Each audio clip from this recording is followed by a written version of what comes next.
Hey everyone, Hurricane Liz here, excited to bring you another video. And today what I'm going to talk about are the 5 things that gurus won't tell you when selling on Amazon. Now, to be a little bit more specific, I'm actually talking about the things that they do not tell beginners. So if you're an intermediate or advanced Amazon seller, you might still be able to gather a nugget or two from here, but I'm primarily focusing this video on the 5 things that gurus do not tell beginning Amazon sellers, which brings me straight into my screen share to share with you the very first thing that they do not tell them. And this one is really important. So I want you to listen to this one because a lot of times this particular decision will make or break somebody's actual desire to jump into Amazon. And that very first one is the actual numbers that they share. So as you can see, I am logged into one of my Amazon accounts here, and we are at about 1:30 p.m.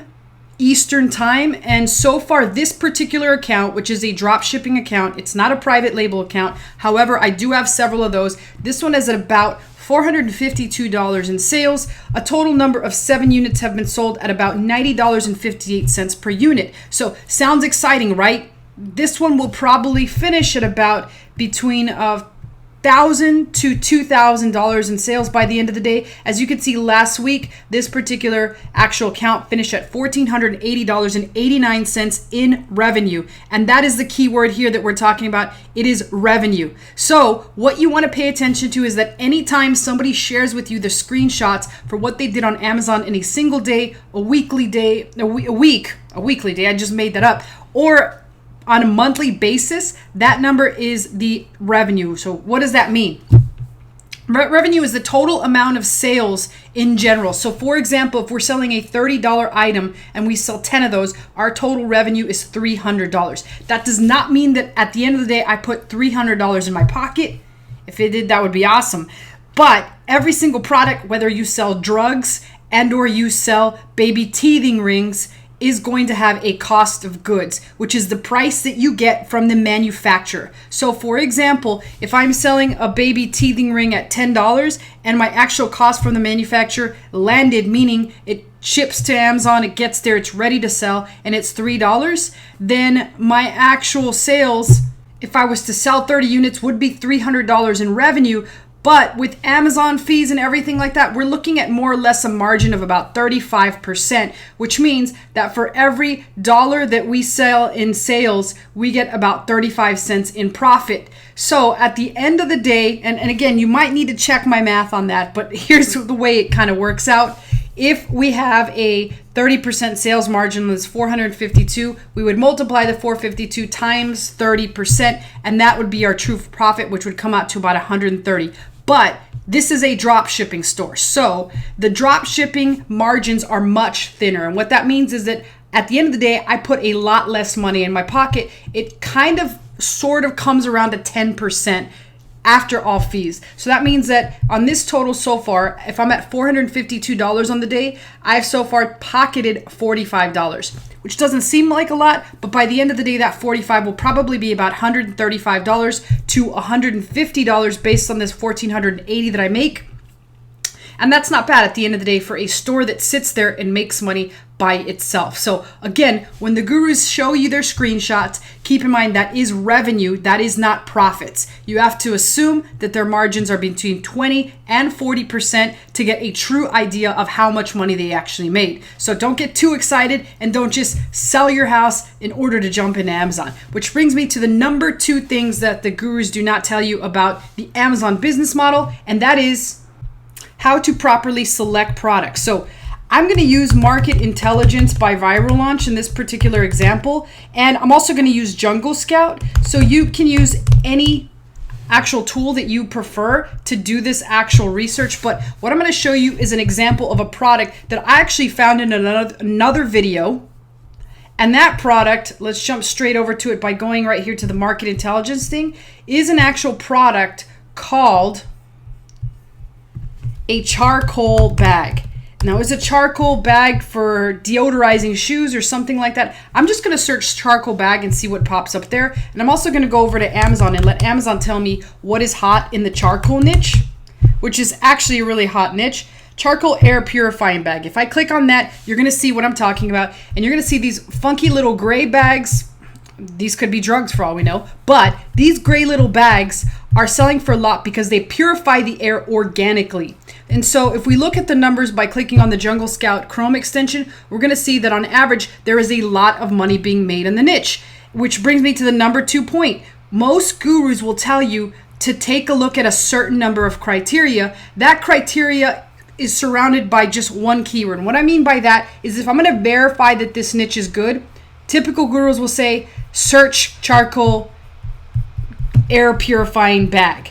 And if it shows that a lot of people are making good money in this niche, and let's say that there's very little reviews, and let's say that the BSR is a certain number and the ratings are a certain number, this bag is a thumbs up. We should sell this. We should source this. And what we could see, it is very clear that in this niche, there is a lot of people making a lot of money. 157,000 here, 85,000 there, 56 here, 15, 62,000. So a lot of people making more than $10,000 a month in sales in this particular niche. But I'm basing that entire decision and the entire decision to put all the budget that I have, which is thousands and thousands of dollars in some cases, on the fact that this actual keyword will deliver.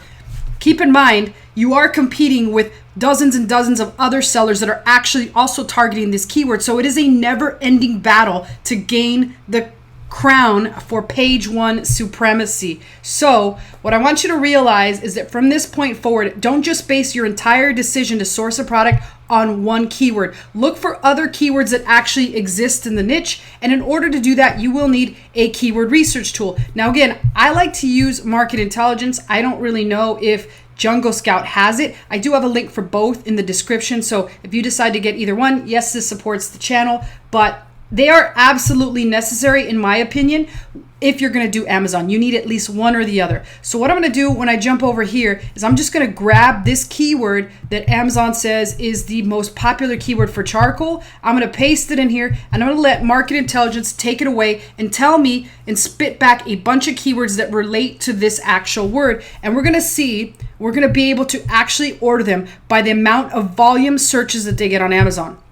So right here, you're going to notice this is a volume estimate, and I'm going to go ahead and just click on it to get the highest number of volume that comes out for this, and that is car air freshener. And while this sounds like a fantastic actual keyword, let's face it, it's not very specific. So it might not be one that I use. I want to really see keywords that I can use. Activated charcoal, it's the same thing. I don't know if they want to put it in their mouth, in their car, or in their butt. I mean, who knows what they're doing with charcoal nowadays. Same thing with bamboo. And where we really get into it is right here, bamboo charcoal air purifying bag. That's a pretty good keyword. So that would be a second keyword that's pretty good. Air freshener.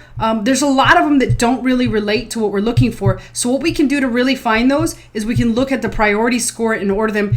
Closest to 1,000 means it's closest to our actual target search. And we could see if we can find any other words that actually relate to our actual keyword. And what I'm seeing is that there's not really a whole ton of them, which means that it could be a very narrow amount of keywords that actually relate to the niche, which is not really good for us because we want a good basket of keywords, 10 or so, that tells us this niche is a thumbs up and we should go for it. So remember that when you're searching for a first product, make sure that there is demand, not just at the keyword level, but in the niche as a whole.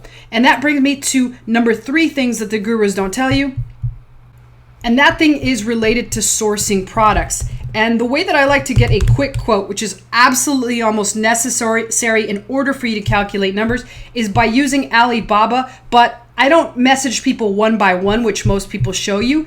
I actually go down here to where it says request for quotation. It's called RFQ. You could hit try RFQ now. And what this does, it enables you to mass send out like a broadcast across Alibaba. It's posted somewhere on their site telling manufacturers that you would like to get quotations for their particular products. And you can clearly tell them what type of product you're looking for. So if we're looking for charcoal bag, we can put that here. We could enter the number that we want. So if I put 1,000 pieces right in here, Alibaba will also tell me that there are certain words to include in here, like the shape of it, the use of it. And I can just insert this actual template here and tell them that I want a feature like eco-friendly. I want a shape like a solid. I want air freshener used for home, and even the shape of it, I want maybe a square or rectangle. And I can even add attachments and or pictures that link them to certain Amazon products that are selling right now. And what basically happens is when you hit submit this RFQ, as I said, it puts it out there like on this board or message board or some kind of like system where manufacturers can give you quotes on the products that match your specifications, which is awesome because when they come back with information like price, as well as very specific specifications and pictures. And you can base what you want off of their pictures. You can make improvements to another manufacturer that you find and you get a quote that you like better. All this is important data that you are collecting for the actual innovation of your product. It's actually pretty epic. So again, you can hit submit RFQ. Keep in mind that if you do this on your main Alibaba account, it could get annoying because you are going to get dozens and dozens of quotations over the span of a couple of weeks. So if you do it, I do suggest you potentially get a brand new Alibaba account and you don't use it on your primary one unless you're ready to be bombarded. So which brings me to tip number 4. And that is that no keyword tool is exact. What I mean by that is these numbers that I'm getting from market intelligence, which you can see right here, are completely made up. It means that they're giving their best estimate of how much search volume a particular keyword has, but at the end of the day, they are only guessing. There is only one keyword tool that is accurate, and it actually is not for sale. So in order to get that, you have to not only get a trademark, but you have to get brand registry 2.0 approved inside of Amazon. And once that happens, you have access to an app called Brand Analytics, which I'm going to show you what it looks like here. If we take a look at Brand Analytics here, they have an actual metric that is called SFR or search frequency rank that will actually show us the number 1 most searched for keywords on Amazon, starting at number 1 for search frequency rank, which means iPhone 11 case is the most searched for term in all of Amazon. There is no search term that's searched more than iPhone 11 case. As you can see, that has a 1. And if we'd like to guess what one of our products actually has in terms of a search frequency rank, we can go in and take a look at the top ranked search charcoal bags term. I don't really know what other term there is, but charcoal bags has a 21,721 search frequency rank, and that is the true search volume. So any other keyword tool out there that's telling you these numbers is just making an estimation of how many searches per month a certain keyword gets. The only reliable metric is Brand Analytics, which you can only get as a brand registered 2.0 brand, and you have to have a trademark for that. So get your trademarks as fast as possible. And that brings me to the 5th and probably the most important thing that gurus don't tell you when starting a brand on Amazon, and that is number 5, budget. They all don't give you the actual total amount you should budget. And the reason for that is they want to make it seem like it costs peanuts to start a product on Amazon, but it's actually the opposite. Let's talk about the actual pieces of money that you're going to need to budget for here with the budget. And the first one is the cost of inventory. As we already talked about before, that is your cost of goods sold plus the shipping to Amazon. That is part 1 of your budget. However, it includes more. And this is where most people get caught with their pants down. I've had so many people that I've heard from that say, okay, I bought 3,000 fidget spinners. Now they're just sitting here and they're not selling. What am I supposed to do? I have no more money left. And that's the number 1 problem. You have to budget in enough money for what you need to do. And that's not just buying inventory. There's a couple other things you have to budget for. The second one is review costs. And let's face it, nowadays it's harder and harder to get reviews. They're more and more expensive, and you have to actually put some money in to get those. I'm estimating that the cost to acquire a review is between $50 and $100. And here are some of the more popular methods that people are getting reviews. Number 1 is running Facebook ads to acquire customers and offering what's called a brand rebate. Now, if you don't know what a brand rebate is nothing more like back in the old days, your mom or your grandma might have actually bought a bottle of Tide detergent, clipped off the UPC, send it back to Tide, and Tide in turn sent her a check in the mail for a rebate for the cost that she paid for that actual product. Same thing in nowadays, except for people will offer to pay you back via PayPal if you purchase their products. So again, that's a brand rebate. That's how people are getting reviews right now. Then there's also the cost to launch, meaning either you and or a third party has to find these people in order to take these brand rebates. I know for myself, for example, I don't want to have to hassle with doing all that crap, so I hire it out and I outsource it and pay somebody a fee to actually do this.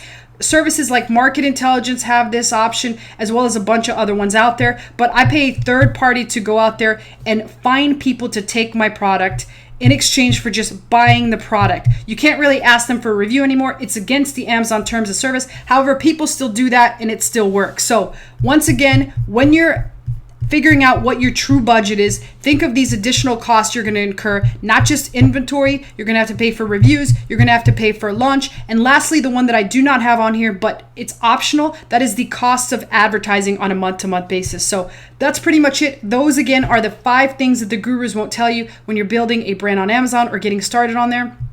As usual, if you liked the video, please subscribe and or post your comments below. I base all the videos that I make off of the comments that I get, and I'll continue to bring the content that you asked me for. Until then, I'll see you guys in the next video.